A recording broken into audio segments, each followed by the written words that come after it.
ونعوذ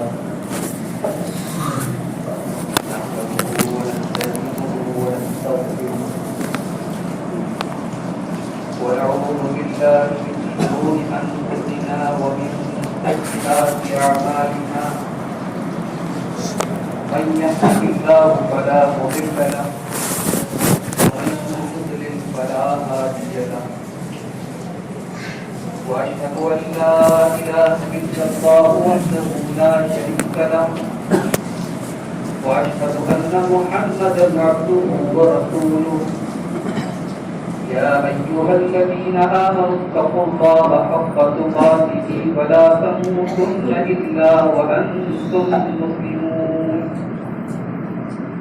يا أيها الناس اتقوا ربكم الذي خلقكم من نفس واحدة وخلق منها زوجها وبث منهما رجالا كثيرا ونساء واتقوا الله الذي تساءلون به والأرحام إن الله كان عليكم رقيبا يا أيها الذين آمنوا اتقوا الله وقولوا قولا سديدا يصلح لكم أعمالكم ويغفر لكم ذنوبكم ومن يطع الله ورسوله فقد فاز فوزا عظيما أما بعد فإن خير الحديث كتاب الله وخير الهدي هدي محمد صلى الله عليه وسلم وشر الأمور محدثاتها وكل محدثة بدعة وكل بدعة ضلالة وكل ضلالة في النار. أعوذ بالله من الشيطان الرجيم. بسم الله الرحمن الرحيم. يستخفون من الناس ولا يستخفون من الله وهو معهم إذ يبيتون ما لا يرضى من القول وكان الله بما يعملون محيطا. محترم حاضرین جمعہ،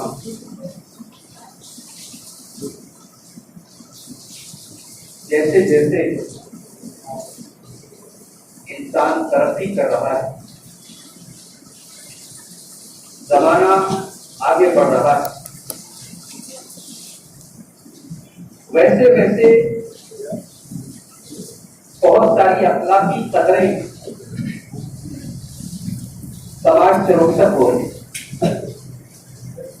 بہت ساری اچھائیاں، بہت سارے بہترین اخلاق ختم ہو رہے. انہی چیزوں میں سے ایک چیز جو سماج سے بہت تیزی سے رخصت ہو رہی، اس کو ہم حیا کہتے ہیں. اردو میں ہم اس کو شرم کہہ سکتے ہیں. آج معاشرے سے شرم و حیا بچوں سے لے کر نوجوانوں تک اور نوجوانوں سے لے کر کے بوڑھوں تک معاشرے کے ہر طبقے سے یہ چیز رخصت ہو رہی. ہماری گفتگو میں، ہماری بول چال میں، ہمارے آپسی معاملات میں بہت ساری چیزیں جن کو ہم پہلے بولنے میں شرماتے تھے، اب نہیں شرماتے. ہمارے معاشرے میں غصے کا اظہار گالی سے کیا جاتا ہے. دو لوگوں کے درمیان اگر کوئی اختلاف ہے تو ایک انسان اپنی طاقت کا اظہار اپنے غلط الفاظ اور اپنی گندی زبان سے کرتا ہے. یہ اس بات کا ثبوت ہے کہ وہ گندے الفاظ کو گندا نہیں سمجھتا، اگر سمجھتا تو شاید اپنی زبان سے نہ نکالتا. تو یہ جو شرم و حیا ہے، اس کی اہمیت کو آج ہم لوگ جو ہے بھول گئے. دنیا کے ہر دین کی ایک اسپیشلٹی ہوتی ہے، ایک خصوصیت ہوتی ہے. اسلام کی خصوصیت یہ ہے کہ اسلام میں بے حیائی کے لیے کوئی جگہ نہیں. اللہ کے پیارے نبی صلی اللہ علیہ وسلم فرماتے ہیں ان لکل دین خلقا وخلق الاسلام الحیا. ہر دین کا، ہر مذہب کا ایک کیریکٹر ہے. اسلام کا کیریکٹر حیا. اسلام کے کسی بھی حکم میں بے حیائی کی گنجائش نہیں. دنیا کے ہر مذہب میں تہوار کے موقع پر، خوشی کے موقع پر یہ ہوتا ہے کہ چلو بھائی آزادی ہے، جو چاہے سو کرو، مگر اسلام میں تہوار کے موقع پر بھی آپ کو کسی ایسے کام کی اجازت نہیں دی ہے جس میں بے حیائی ہے۔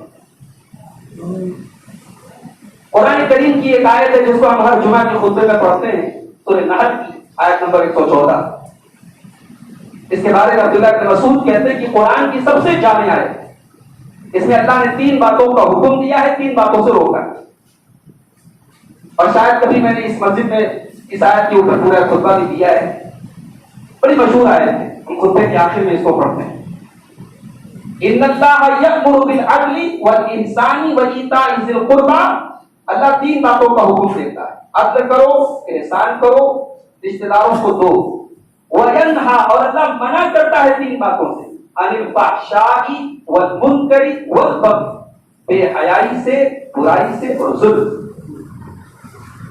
اللہ کو بے حیائی پسند نہیں۔ اللہ کے رسول کے ایک صحابی حضرت سعد بن عبادہ ایک دن بات چیت کر رہے تھے، انہوں نے بات چیت میں کہا کہ اگر میں اپنی بیوی کو کسی غیر مرد کے ساتھ دیکھوں لضربتہ بالسیف، تو میں اس مرد کو تلوار سے قتل کر دوں گا، غیر مستقل، اب تلوار کی دھار سے قتل کروں، چھوڑوں گا نہیں اس کو۔ یہ بات سن کر کے صحابہ کو بڑی حیرت ہوئی، بڑا تعجب ہوا کہ بھائی اتنے ایگریسو ہیں، اتنے سخت ہیں، کہیں اگر میں نے دیکھ لیا تو میں قتل کروں گا۔ یہ بات اللہ کے رسول کے سامنے آئی۔ اللہ کے پیارے نبی نے فرمایا اتعجبون من غیرت سعد، کیا تمہیں سعد کی غیرت پر حیرت ہو رہی ہے کہ سعد کے اندر اتنی غیرت کیوں ہے؟ واللہ لأنا اطیر منہ، اللہ کی قسم میں سعد بن عبادہ سے زیادہ غیرت مند ہوں۔ تمہیں ان کی غیرت پر تعجب ہو رہا ہے، میں ان سے زیادہ غیرت والا ہوں۔ واللہ اطیر منی، اور میرا رب مجھ سے بھی زیادہ غیرت والا ہے۔ ولذلک حرم الفواحش ما ظهر منها وما بطن، اور اسی لیے اللہ تبارک و تعالیٰ نے تمام قسم کے بے حیائی کے کام، چاہے وہ کھلے ہوئے ہوں چاہے وہ چھپے ہوئے ہوں، اللہ نے ان کو حرام کیا۔ تو اسلام میں میرے بھائی بے حیائی کیوں نہیں چاہیے؟ اسلام تو شرم و حیا والا مذہب ہے۔ اسلام نے تو ڈائریکٹ ایمان اور حیا کو کنیکٹ کیا ہے کہ اگر آپ کے اندر حیا ہے تو ایمان ہوگا، حیا ہے تو ایمان ہوگا، ایمان ہے تو حیا ہوگا۔ صحیح بخاری کی روایت ہے، اللہ کے نبی نے ایک صحابی کو دیکھا کہ وہ اپنے بھائی کو ڈانٹ رہے ہیں کہ تو بڑا شکیلا ہے، تیرے اندر کو بڑی حیا ہے، تو بات کرنے میں بھی شرماتا ہے، اپنے بھائی کو ڈانٹ رہے ہیں۔ کس بات پہ ڈانٹ رہے؟ تو بڑا حیا والا ہے۔ اللہ کے نبی نے فرمایا ان کو ڈانٹو مت، فإن الحیاء من الایمان، حیا کا تعلق ایمان۔ ہمارا رب حیا والا ہے، ہم جس اللہ کی عبادت کرتے ہیں ہمارا معبود حیا والا ہے۔ اللہ کے پیارے نبی صلی اللہ علیہ وسلم فرماتے ہیں ان اللہ حیی ستیر یحب الحیاء والستر، اللہ تبارک و تعالی حیا والا ہے اور اللہ پردہ رکھنے والا ہے، پردہ ڈالنے والا ہے، اور اللہ چاہتا ہے کہ تم بھی حیا کرو اور تم بھی دوسروں کے اوپر پڑھو۔ ہمارے نبی صلی اللہ علیہ وسلم کتنے حیا والے تھے؟ صحیح بخاری کی روایت حضرت ابو سعید خدری کہتے ہیں کان اشد حیاء من العذراء فی خدرها، اللہ کے پیارے نبی صلی اللہ علیہ وسلم کماری لڑکی سے زیادہ شرمیلے۔ کماری لڑکی ایک جو پردے میں رہتی ہے اس سے زیادہ شرم و حیا اللہ کے رسول کے اندر تھی۔ اور آگے جو الفاظ کہے حضرت ابو سعید خدری کے وہ ذرا سا نوٹ کیجیے گا۔ بھائی ہم جب اپنے معاشرے میں کوئی چیز ناپسند کرتے ہیں تو ہم اس ناپسندیدگی کا اظہار زبان سے کرتے ہیں۔ کوئی آدمی ہم کو ناپسند گالی دے کے بات کرے، کسی کی کوئی حرکت ہمیں بری لگ گئی، ہم بڑے سخت الفاظ میں اس آدمی کا ذکر کرتے ہیں۔ یہ ہے نا، یہ ہمارے سماج میں یہ چیز عام ہے کہ ہماری ناپسندیدگی کا اظہار ہماری زبان سے ہوتا ہے اور زبان سے بڑے بھدے الفاظ میں ہوتا ہے۔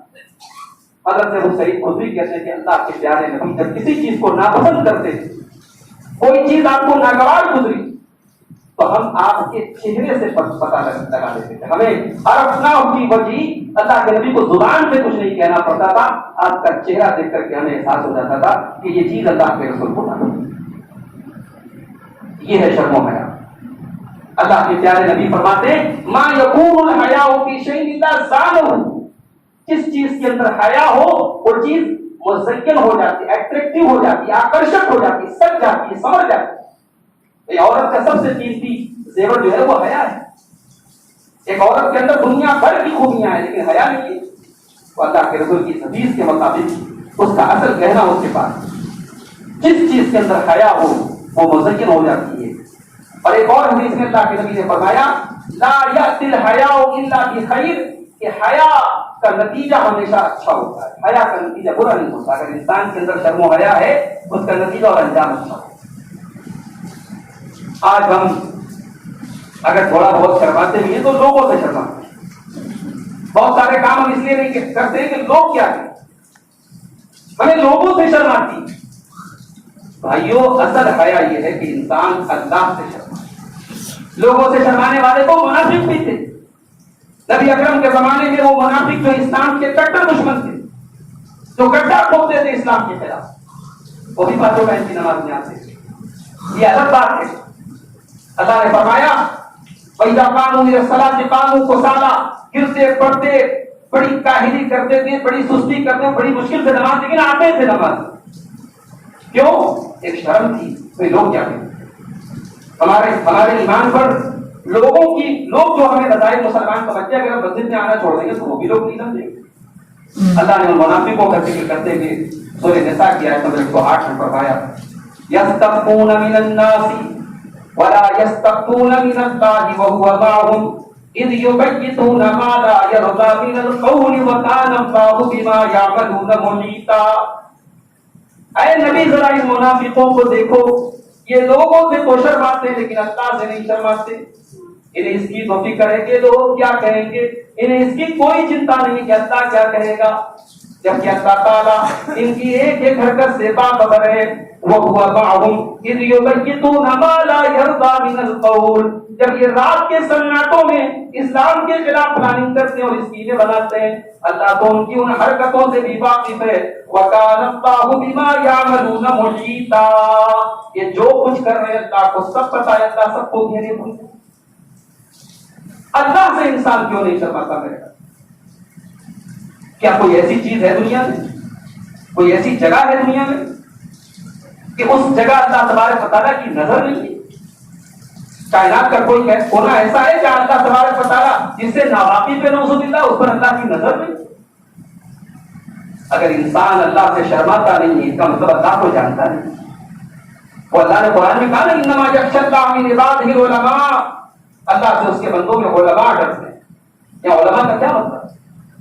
علماء کا مطلب یہاں وہ جو ہمارے یہاں علماء عالم کی جمع علماء وہ مراد نہیں ہے۔ ہو سکتا ہے ایک عالم بھی اللہ سے نہ ڈرتا ہو۔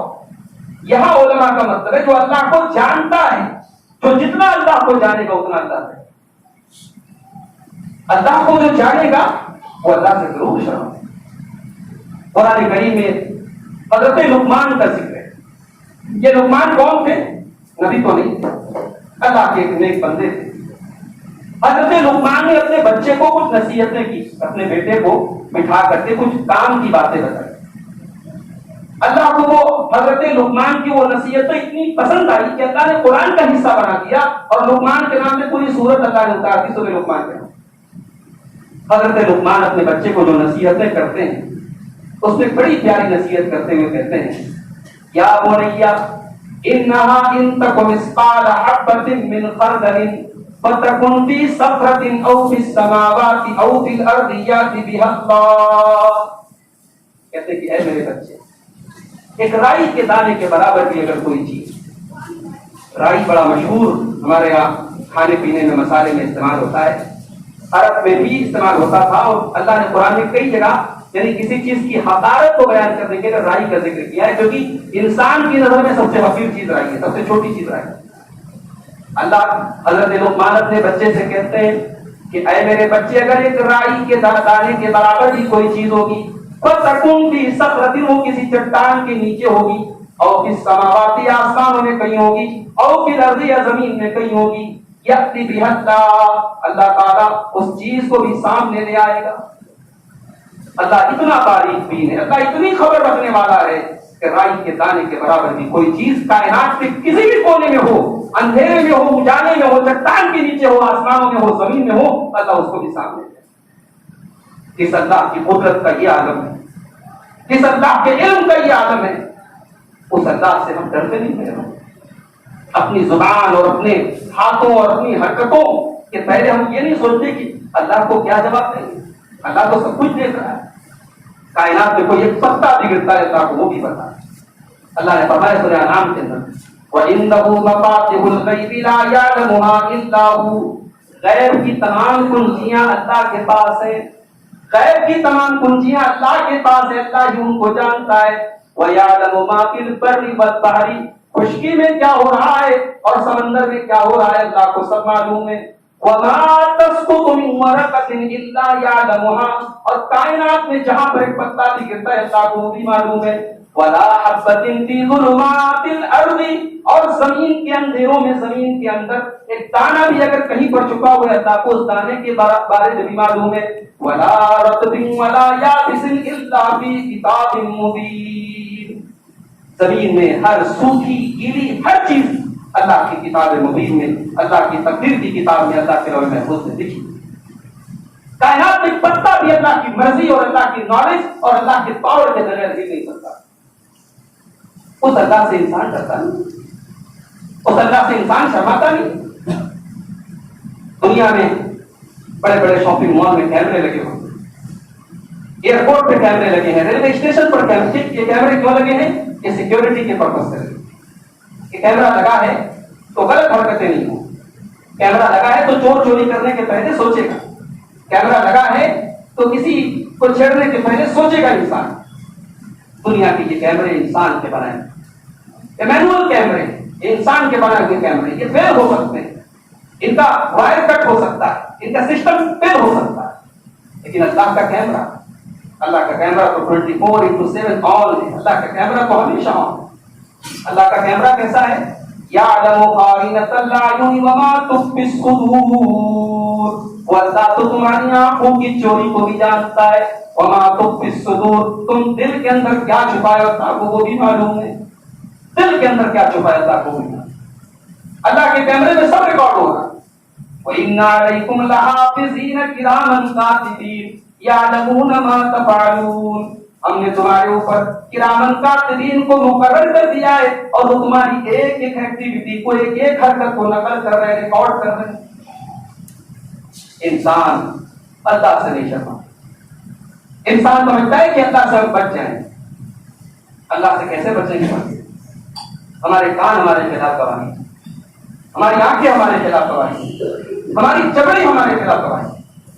اللہ نے فرمایا سورہ حامیم اور سجدہ کے اندر وَمَا كُنْتُمْ تَسْتَتِرُونَ أَنْ يَشْهَدَ عَلَيْكُمْ سَمْعُكُمْ وَلَا أَبْصَارُكُمْ وَلَا جُلُودُكُمْ, میرے بندو تم کائنات میں کہیں بھی چلے جاؤ, کیا تم اس سے بچ سکتے ہو کہ تمہارے کان تمہارے خلاف گواہی دیں گے, تمہاری آنکھیں تمہارے خلاف گواہی دیں گی, تمہاری چمڑی تمہارے خلاف گواہی دے گی. وَلَكِنْ ظَنَنْتُمْ أَنَّ اللَّهَ لَا يَعْلَمُ كَثِيرًا مِّمَّا تَعْمَلُونَ, تم نے یہ سمجھا کہ اللہ کو تمہاری حرکتوں کی خبر نہیں ہے. وَذَلِكُمْ ظَنُّكُمُ الَّذِي ظَنَنْتُمْ بِرَبِّكُمْ وَأَرْدَاكُمْ فَأَصْبَحْتُمْ مِنَ الْخَاسِرِينَ, اللہ کو سب پتا ہے, اور اللہ کے بارے میں تم نے جو یہ گمان کیا کہ اللہ کو کچھ پتا نہیں ہے, یہی گمان تمہیں قیامت کے دن برباد. میرے بھائیوں, میرے دوستوں, آج بچے سے لے کر بوڑھے تک آج شرم و حیا جو رخصت ہو رہی ہے سماج, ہمیں اس پر غور کرنے کی ضرورت ہے. اللہ نے قرآن کے 18ویں پارے میں جب عورتوں کو پردہ کرنے کا حکم دیا, اللہ نے کہا کہ عورتوں کو ایسے بچوں سے پردہ نہیں کرنا. اب الطفل الذین لم یظہروا علی عورات النساء, جو عورتوں کے راز کی باتیں نہیں جانتے. یعنی کچھ باتیں ایسی ہوتی ہیں جو وہ بچے, ان بچوں کا ذہن وہاں تک نہیں جا سکتا, کوئی اتنے چھوٹے ہیں. مگر آج موبائل کے دور میں, انٹرنیٹ کے دور میں, ترقی کے اس دور میں آج ہمارے دور کے بچے جو ہے وقت کے پہلے والے 8-9 سال کے بچے اور بچیاں, آج ان کا شعور اور ان کا ذہن وہاں تک پہنچ گیا جہاں تک آپ سوچیں. تو یہ جو معاشرے میں بے حیائی پھیل رہی ہے, اس پر ہمیں اور آپ کو کنٹرول کرنے کی, اپنے بچوں کے اندر شرم و حیا کو پروموٹ کرنے کی ضرورت, اس کو امپروو کرنے کی ضرورت. اور بچوں کے اندر شرم و حیا کیسے امپروو ہوگی جب آپ اپنے اندر شرم و حیا کریں. آج بچوں کے سامنے باپ گالی دیتا ہے, میاں بیوی کے درمیان جھگڑا ہوا، باپ نہایت ہی گندی زبان اپنے بچوں کے سامنے استعمال، کیوں استعمال کرتا بھائی؟ اپنی عورت پر اپنا روب جھاڑنے کے لیے. تم اپنا روب جھاڑنے کے لیے اپنی زبان کو گندا کر رہے ہو اور اپنی زبان سے بے حیائی کی باتیں نکال رہے ہو. یہ تمام باتیں ریکارڈ ہو. اللہ نے سورہ قاف میں فرمایا ما یلفظ من قول الا لدیہ رقیب عتید. تیری زبان سے جو کچھ بھی نکل رہا ہے وہ سب ہمارے یہاں ریکارڈ ہو رہا ہے. زبان سے نکلنے والا ایک لفظ ریکارڈ ہو. اور تو مشہور حدیث یاد کی جب حضرت معاذ بن جبل کو اللہ کے رسول نے بہت ساری باتوں کے بارے میں بتایا، نماز کے بارے میں بتایا، صدقہ کے بارے میں بتایا، روزے کے بارے میں بتایا، جہاد کے بارے میں بتایا، پھر آپ نے کہا کہ اے معاذ بن جبل کیا میں تجھے ان تمام باتوں کا خلاصہ نہ بتا دوں؟ کہا کہ اللہ کے رسول ضرور بتا دیں. آپ نے اپنی زبان کی طرف اشارہ کر کے کہا کہ اے معاذ کی زبان کو تو ہمیشہ اپنے کنٹرول کر، اس زبان کو ہمیشہ اپنے قابو میں رکھنا. حضرت معاذ بن جبل نے بڑی حیرت سے سوال کیا وَإِنَّا لَمُؤَاخَذُونَ بِمَا نَتَكَلَّمُ. اے اللہ کے رسول کیا زبان سے نکلنے والی بات پر ہماری پکڑ ہوگی؟ کیا زبان سے نکلنے والی بات پر ہماری پکڑ ہوگی؟ اللہ کے نبی نے فرمایا اے معاذ تیرا ستیہ ناش ہو جائے. غصے کے اظہار میں اللہ کے نبی یہ جملہ کہتے تھے، عرب کا محاورہ تھا. آپ نے کہا کہ اے معاذ تیرا ستیہ ناش ہو جائے، تیری ناک کھا کالود ہو جائے. وَأَنْ يُكَفُّ النَّاسُ عَلَىٰ مَنَاخِرِهِمْ إِلَّا حَصَائِدُ أَلْسِنَتِهِمْ. لوگ اپنی ناک کے بل جہنم میں گھسیٹ کر کے لے کے جائے جائیں گے. اپنی زبان کو بے حیائی سے بچاؤ. اپنی تنہائیوں کی حفاظت کریں ہم اور آپ. تنہائی میں یا کوئی نہ دیکھ رہا اللہ کو دیکھ رہا، یہ احساس ہمیشہ اپنے دل میں رکھیے. علم یعلم بأن اللہ یرا. کیا انسان یہ نہیں جانتا کہ اللہ دیکھ رہا ہے؟ حضرت یوسف کا واقعہ قرآن میں بیان کیا ہے. حضرت یوسف علیہ السلام جوان ہے، خوبصورت ہے، اور خوبصورت بھی کیسے خوبصورت ہے؟ اللہ کے رسول فرماتے ہیں دنیا کی آدھی خوبصورتی یوسف کو اتنے خوبصورت ہے، جوان ہے، خوبصورت ہے. اور عزیز مصر جس کے گھر میں حضرت یوسف کو پناہ ملی تھی، جو بازار مصر سے ان کو خرید کے لایا تھا، اور جس گھر میں لمبا عرصہ حضرت یوسف نے گزارا تھا، اسی کی بیوی جس کا نام اکثر مفسرین نے زلیخا لکھا. زلیخا ان کے اوپر عاشق ہو گئی، زلیخا ان کے اوپر فریفتہ ہو گئی. اب زلیخا نے ایک دن حضرت یوسف کے ساتھ بدکاری پیدا کی. اللہ تعالیٰ قرآن کریم میں جب کوئی واقعہ بیان کرتا ہے تو ہم جانتے ہیں کہ کسی واقعے کی اللہ تعالیٰ اتنی ہی بات بیان کرتا ہے جس کی ضرورت ہو. مگر جب زلیخا نے یوسف علیہ السلام کے اوپر ڈورے ڈالے تو اللہ نے پورا نقشہ کھینچا کہ وہ سچویشن کیسی. قرآن کریم کا 12واں پارہ اٹھائیے اور سورہ یوسف کی آیات ان کو پڑھیے. وَرَاوَدَتْهُ الَّتِي هُوَ فِي بَيْتِهَا وَغَلَّقَتِ الْأَبْوَابَ. یوسف علیہ السلام کو اس عورت نے اپنے جال میں پھنسانے کی کوشش کی. اس عورت کے گھر میں یوسف علیہ السلام رہا کرتے تھے. وَغَلَّقَتِ الْأَبْوَابَ. اور اس نے سارے کے سارے دروازے بہت اچھی طریقے سے بند کر دیے. سارے دروازے اس نے بند کر دیے. اب ذرا سچویشن کا اندازہ لگائیں. یوسف علیہ السلام اسی گھر میں رہنے والے ہیں، کوئی باہر کے فرق نہیں ہے کہ کسی کو کوئی شک ہو. اور یوسف علیہ السلام جوان بھی ہیں، اور جوانی ظاہر ہے اپنے ساتھ بہت سارے فتنے بھی اس کے ساتھ ہوتے ہیں، بڑے تقاضے ہوتے ہیں انسان کے. جوان ہیں، خوبصورت ہیں، اور عورت خود ان کو دعوت گناہ دے رہی ہے. سارے دروازے بند کر. وقالت حیث لک. اور وہ کہتی ہے حیث لک یوسف میرے پاس آ جاؤ. یوسف علیہ السلام اس نازک سچویشن میں کیا کہتے ہیں؟ قال معاذ اللہ. میں اللہ کی پناہ طلب کرتا ہوں. ایک پیغمبر کو بھی اللہ کی مدد کی ضرورت پڑی اس نازک صورتحال. کوئی انسان یہ نہ سمجھے کہ صاحب میرا کیریکٹر تو بہت صاف ہے، میں بچ جاؤں گا. ارے تیری کیا اوقات ہے؟ عورت کا فتنہ دنیا کی سب سے خطرناک فتنوں میں سے. اسی لیے اللہ نے جب عورت کے فتنے کا ذکر کیا قرآن کے 5ویں پارے میں تو اللہ نے فرمایا وَخُلِقَ الْإِنسَانُ ضَعِيفًا. انسان بڑا کمزور پیدا کیا گیا عورت کے بعد. ایک نبی کو، ایک پیغمبر اپنے آپ کو بچانے کے لیے اللہ کی پناہ لینی پڑی. قال معاذ اللہ. کہ میں اللہ کی پناہ چاہتا ہوں. انہ ربی احسن مثوایا انہ لا یفلح الظالمون. میرے رب نے تیرے گھر میں مجھے ٹھکانہ دیا ہے، تیرے گھر میں اللہ نے مجھے پناہ دی ہے، اور میں اپنے اسی مالک کی بیوی کے ساتھ اتنا غلط کام کروں. انہ لا یفلح الظالمون. یہ ظلم میں نہیں کر سکتا، ظلم کرنے والے کا نقصان. یہ ہوتی ہے حیا، یہ ہوتی ہے شرم جو حضرت یوسف علیہ السلام. ایک اور واقعہ آپ کو سنانا چاہتا ہوں. امام ذہبی اس واقعے کو اپنی کتاب سے عالم نبلا میں نقل کرتے ہیں. عبداللہ بن عمر رضی اللہ تعالیٰ وہ سفر میں جا رہے ہیں, بھوک لگی ہے, پیاس لگی ہے. اچانک انہوں نے دیہاتی کو دیکھا, ایک بدو کو دیکھا, وہ اپنی بکریوں کو لے کے جا رہا ہے, چرا رہا ہے, چروا رہا ہے, بکریوں کو چرا. حضرت عبداللہ بن عمر نے اس کو بلایا, کہا ایک کام کرو, ایک بکری کا دودھ جو ہے مجھے دو کر کے دے دو, میں مسافر ہوں, بھوکا پیاتا ہوں, اس کی تم قیمت مجھ سے لے لو.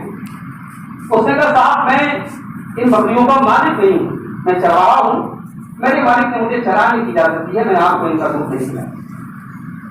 عبداللہ بن عمر کو بڑی حیرت ہوئی کہ یہ ایک عربی ہے, دیہاتی ہے, ایک ان پڑھ آدمی ہے, جس کے اندر اللہ کا اتنا ڈر ہے, اپنی ذمہ داری کا اتنا احساس ہے, یہ کہہ رہا ہے کہ میں بکری کا دودھ نہیں پلاؤں گا. حضرت عبداللہ بن عمر نے اس کو پرکھنے کے لیے ایک اور آفر دے دیا, کہا ایک کام کرو, تم اس میں سے ایک بکری مجھے دے دو, اس کا میں دودھ پی لوں گا, اس کے بعد اس کو ذبح کر کے میں اس کا گوشت وغیرہ کھا جاؤں گا, اور اس کی قیمت میں تمہیں دے دیتا ہوں, اور تم جب واپس جاؤ تو تمہارا مالک پوچھے گا تو بتا دینا کہ بھیڑیا کھا گیا. عام بات ہوتی تھی وہاں جب لوگ بکریوں کو لے کے جاتے تھے صحراؤں میں, جنگلوں میں, تو بھیڑیا کھا جاتا تھا, بولتے نا بھیڑیا کھا گیا. آفر تو بڑا اچھا تھا. عبداللہ بن عمر نے یہ آفر اس لیے پیش کیا, دیکھوں کہ اس کا تقویٰ کا لیول کہاں تک گیا. یہ ایک عام آدمی, سمپل آدمی, دیہات کرنے والا آدمی, جس کے پاس کوئی تعلیم نہیں ہے, کوئی ڈگری نہیں ہے, اس کے تقویٰ کا لیول کیا ہے. یہ بتاؤ اگر ایسا آفر کروں تو تمہارا کیا ہے. تو اس چرواہے نے کہا وَأَيْنَ اللَّهُ وَأَيْنَ اللَّهُ. اس نے کہا صاحب آپ تو بڑا اچھا آفر دے رہے ہیں, مالک بھی خوش ہو جائے گا, میرے پاس پیسے بھی آ جائیں گے, آپ کا بھی کام کر جائے گا. وہ سب بات تو ٹھیک ہے, مجھے ایک سوال کا جواب دیجیے, وَأَيْنَ اللَّهُ, اللہ کہاں گیا. اللہ کو کیا جواب دیا. کل اللہ کی بارگاہ میں جب اللہ مجھ سے یہ سوال کرے گا کہ تجھے وہ بکریاں امانت کے طور پہ دینی تھی, تو نے خیانت کیوں کی, تو نے بےایمانی کیوں کی, میں کیا جواب دوں گا. عبداللہ بن عمر رضی اللہ تعالیٰ عنہ کی آنکھوں سے آنسو آئے. اس چرواہے کا یہ جملہ سن کر کے عبداللہ بن عمر رونے لگے, اور مدینہ پہنچنے کے بعد پتہ لگایا وہ کس کا غلام ہے. اس کے آقا کو اس کی قیمت پتہ کر کے اس کی قیمت ادا کیا, اور پھر اس غلام کو بلا کر کے کہا کہ تیرے اس ایک جملے نے تجھے آج دنیا کی غلامی سے بچایا ہے, اور یہی ایک جملہ تجھے انشاءاللہ جہنم کے عذاب سے. میرے بھائیوں, یہ تھے ہمارے سلف صالحین, یہ تھا صحابہ کے دور کا حال. آج ہماری زندگیوں میں, ہمارے معاشرے میں شرم و حیا کا جو جنازہ نکل رہا ہے, وہ بڑی فکر کی بات ہے. ہمیں اور آپ کو اس پر غور کرنے کی ضرورت ہے.